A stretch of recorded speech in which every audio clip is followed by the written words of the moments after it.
going to tell you a completely different story until about 10 minutes ago. That's great, right? Also, I have a friend whose mother told him that when the ice cream truck plays music, it means they're out of ice cream. Where's that guy? So I am an English major, or was an English major, I suppose. And when I was in college, I delivered pizza at night, and sometimes I would get ideas for short stories, and I would write on my thigh while I was driving. And I listened to a lot of NPR, because I'm a very serious individual. And back in the day, sometimes a young lady got a little weary of the Bosnian conflict. So I would put in my tape player poetry. Because that's how I roll. This cassette of poetry was two writers, both of whom, Bruce Jacobs on one side, Barrett Warner on the other. And Barrett Warner, I really seriously hope you're watching this, you motherfucker. So,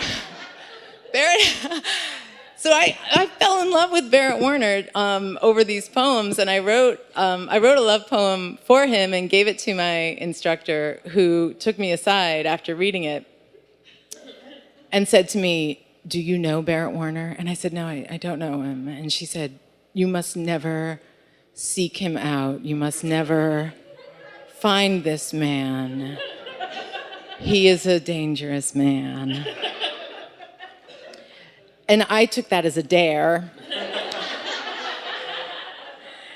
So I did find Barrett Warner, and he invited me up to his enormous horse farm to take a golf cart out into the pastures and read poetry under trees. It was great. Once we went skinny dipping and managed not to see each other at all. How weirdly not romantic is that? Very. And Barrett told me some really complicated shit about his life, about the woman that he loved, about a terrible car accident he was in, about how he got his lucky shirt, about a mutual friend of ours who had written a poem about getting a bad haircut. And I said, "That's funny, Richard's hair always looks the same to me." And he said, "It's a wig." Let's just say Richard got a little close to the fire. So Barrett implies to me that my friend Richard has performed self-immolation. I'm heartbroken and freaked out.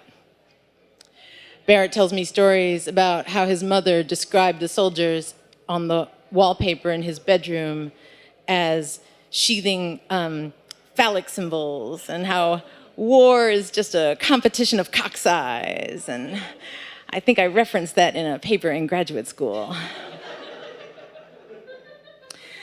So Barrett and I would meet up for drinks now and then, sometimes in the middle of the workday, which was very poetic also. And I could always tell when, we'd meet in this bookstore, and I'd be like, "Oh, I smell horse piss, here comes Barrett." So we're sitting in this bar, and he's throwing back bourbon. This is this is classic, right? This is totally exactly what all this crap is made of. And I say something like, we were talking about Capote or something, and I go, "Yeah, man, I'm always afraid I'm never going to be a decent writer because I tell my stories too much. I talk my stories, and then I don't feel alive with them on the page. Maybe I need to go to a silent retreat." And Barrett says, "I went to a silent retreat. I was standing in line for breakfast, and a woman came up to me and said, 'What's wrong?' I shook my head no. She said, 'No, you can tell me what's wrong.' I shook my head. She said, 'I'm going to get our spiritual advisor.' She came back with the spiritual advisor, who ordered everyone out of the compound. And then she sat me down and she said, 'It's okay, you can talk.' I shook my head no. She said, 'I'm going to call my spiritual advisor.' I said to her, He's going to tell you to handle this yourself. She left. She came back. She sat down. She said, "You're right. Now tell me what's wrong." I shook my head no. I stood up. I walked out of the dining area. All the other participants were there, corral style, standing there. I walk out. The first woman, she walks up to me. She says, tell me. I say to her, I can't tell you. And then I kiss her, and I come in my pants. And she, in some way, comes in her pants. And she says, now tell me. And I said, no, I can't tell you. But I'll write a song for you. And it'll go like this. Robin. I'm like, what the fuck? Lesson, unreliable narrator.